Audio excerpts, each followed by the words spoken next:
Hi there. It's time for your weekly wrap of news that you really need to know with me, Verashni Pillay, and the Explained Akosa team.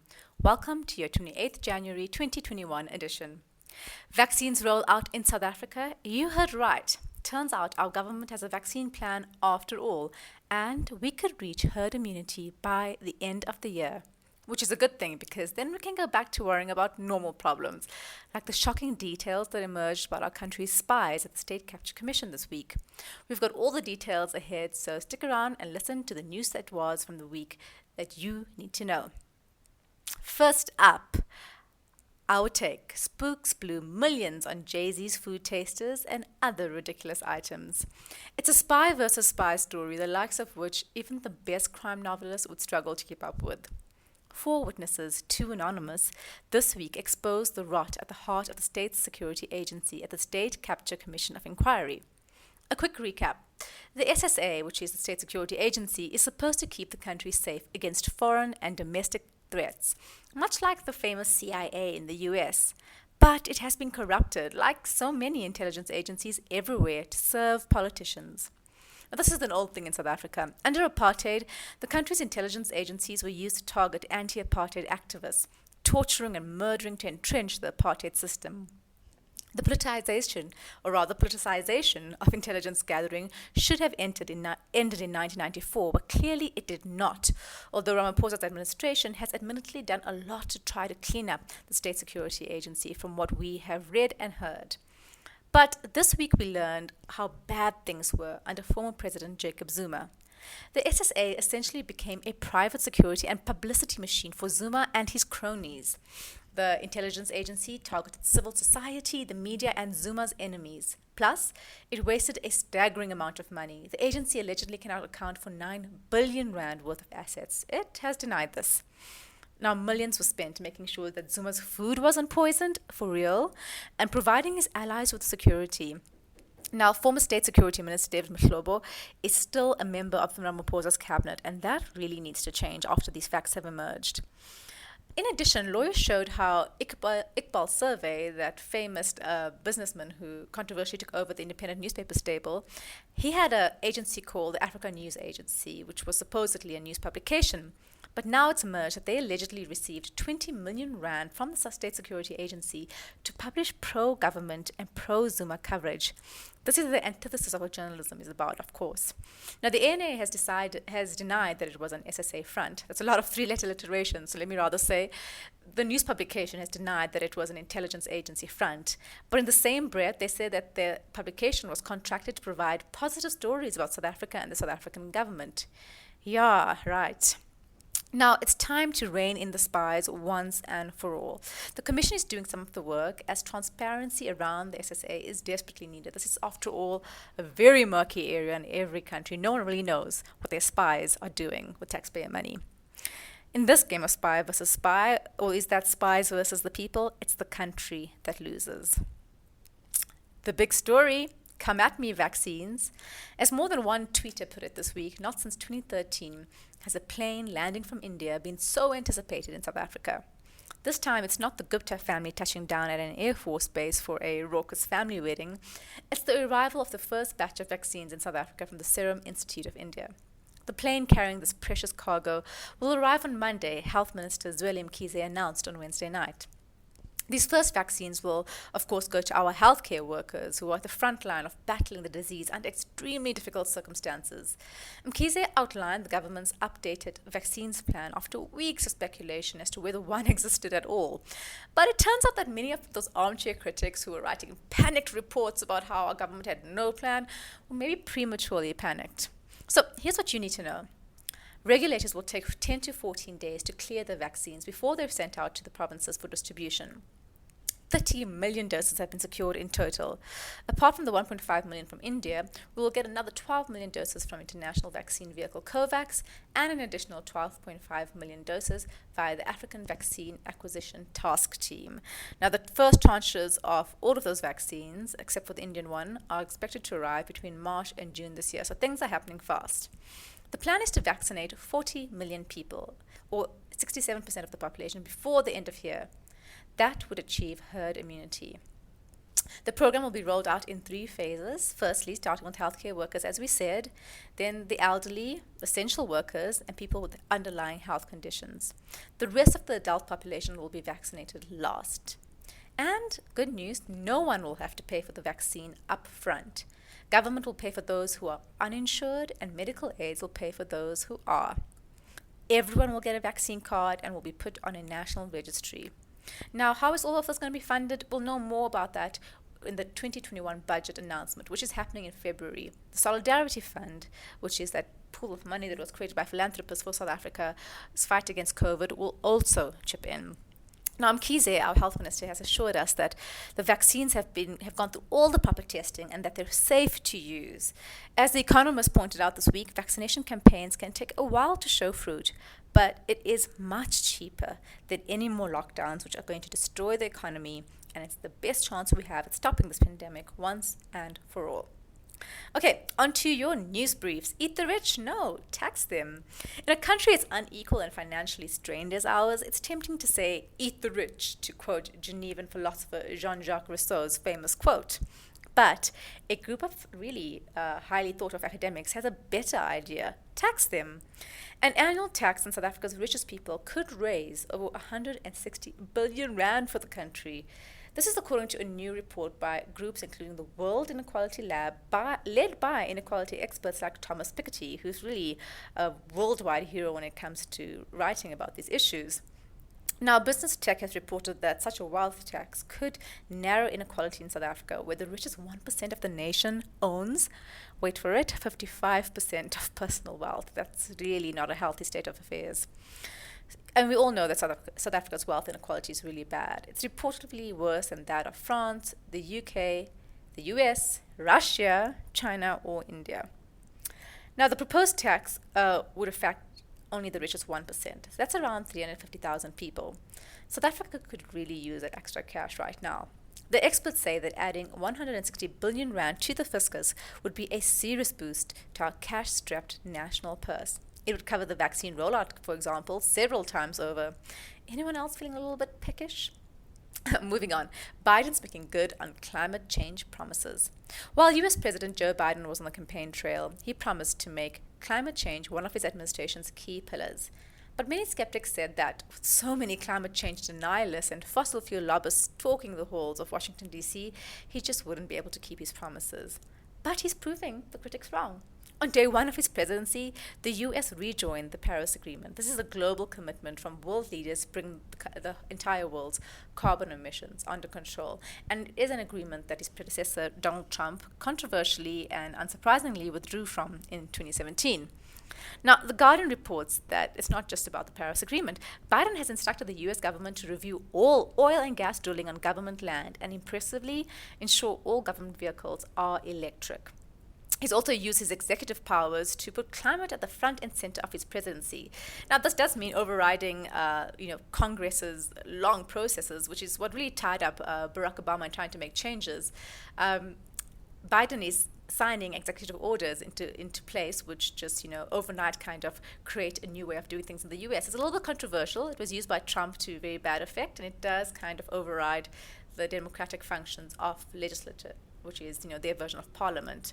But in this case, we have to applaud it. It's getting things done.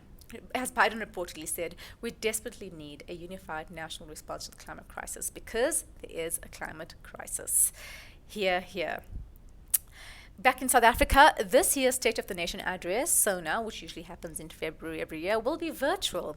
It will take place on 11th February at 7 o'clock p.m. as usual. That's around the time it usually takes place, but it'll be happening via screens. There'll be no red carpet fashion parade, no military parade, no 21 gun salute, and any disruptions will simply be muted.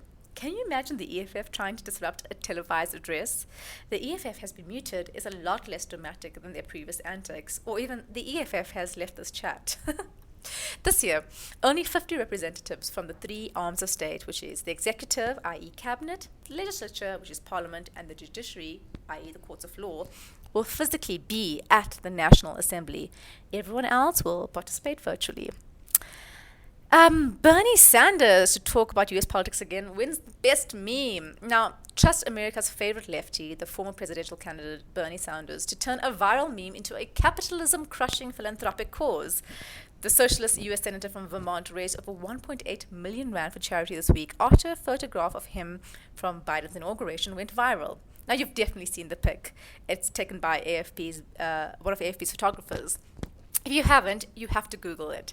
Sanders is sort of sitting cross-legged and huddled, wearing this oversized, really unglamorous jacket and these really adorable knitted mittens. And I think the photograph really went viral because it stood in such stark contrast to the formality and the glitz of the inauguration around him.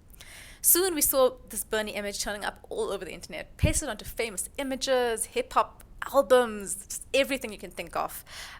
He was on Sheldon Cooper's famous couch on The Big Bang Theory, and even on the spiky seat of power in the famous Game of Thrones.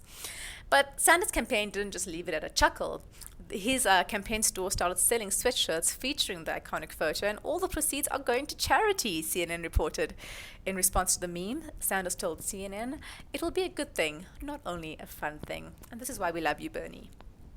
Onto some sports news. Rodaba is showing flames. Kaizer Chiefs and Arsenal fans may think they've cornered the misery market when it comes to sticking by a team through never-ending tough times, but be a thought for those who support South Africa's men's cricket team, the Proteas. It's been a torrid few decades. Don't ever mention the World Cup. And Wednesday was no different as Pakistan put our bowlers to the sword in Karachi, Pakistan. As is so often the case, though, pace bowler Kagiso Radaba was a very bright light in dark times. The fiery youngster became only the 7th player ever to take 200 test wickets, and the 4th youngest to do so. Guys, this is in the world's history. He's just 25 years old, so there's so much more to come from Radaba, and we can't wait to see it. And his on-field brilliance is matched by his behavior off the pitch, where he's been an articulate supporter of the global Black Lives Movement. And if you've been wondering why the price of ginger has suddenly gone up, you're not alone. Many South Africans are taking to social media to vent their frustration at the price of ginger, which has nearly doubled over the last 6 months, Business Insider reports. Among the reasons for the increase is that more people have turned to the spicy root for its immune-boosting properties. Public service announcement, though, it's still not a COVID cure. But nonetheless, at one point, 1 kilogram of ginger cost about 70 rand, which was kind of normal. Now it's like more than double. It's averaging between 200 and 400 rand. What? That's a lot of money for ginger. It's gotten so bad that the Competition Commission of our country is stepping in to investigate the retailers who are increasing their prices. Who would have thought, hey? We thought the bread inquiry was important, but hey, ginger deserves an inquiry too. The Competition Commission has found that since the start of the pandemic, they've received 14 complaints about retailers increasing the price of ginger in their stores. Last year, Food Lovers Market was fined about 18,500 rand for the average markup of 92% for raw ginger at its Westgate store. Now, we want to make sure our bodies are strong in these uncertain times as much as the next person, but it shouldn't cost an arm and a leg, especially not 200 to 400 rand per kg. Moving on to a drug that has got everyone talking, ivermectin. You've probably heard about it. It's gained loads of fans who claim it helps COVID symptoms, and now the veterinary medicine ivermectin has been approved for compassionate use by South Africa's health authorities. This means it can, with strict conditions, be prescribed even though it is not yet authorized to treat patients. But given that experts have said there really isn't enough proof that it actually works for COVID, be very careful with this one. It should only be used if your doctor has special permission to do so, and with extreme caution. Ivermectin is an antiparasitic drug, after all, typically used to treat animals and some conditions like lice in humans. And if you weren't on the socials this week, congratulations, especially Twitter. Twitter united this week to hold podcaster DJ MacG to account. This followed several willfully homophobic and transphobic statements on his show, Podcast with MacG. This incident was not a first for MacG. He was fired from YFM in 2010 for similar comments. This time, he lost his show's sponsor, Nedbank. As is the case with weaponized social media, though, things went rapidly downhill. We'll spare you all the details, but things got dark when some outed the sexual orientation of a person they disagreed with and rejoiced over allegedly driving a homophobe to commit suicide. Social media has become a tool to ignite change, but that fire can rage out of control. It seems that these days mere accountability is not enough. We want to see people destroyed. But if outwalking each other is the end goal, how do we decide who wins? At the end of the day, the real cause, trans people, gay folks, lesbians, and more who are routinely brutalized, was lost in all the self-righteous noise. And on South African military, did you know that the SANDF has a religious dress policy that prevents Muslim women from wearing headscarves with their military uniforms? Neither did we. But following a 2-year battle by Major Fatima Isaacs, the army has now changed its policy this week and dropped charges against her for wearing a headscarf. She can now wear her head wrap as long as it doesn't cover her ears, is wrapped tightly, and is plain black in color. More vaccine news. A new study shows that 67% of South Africans are willing to take the COVID-19 vaccine when it becomes available.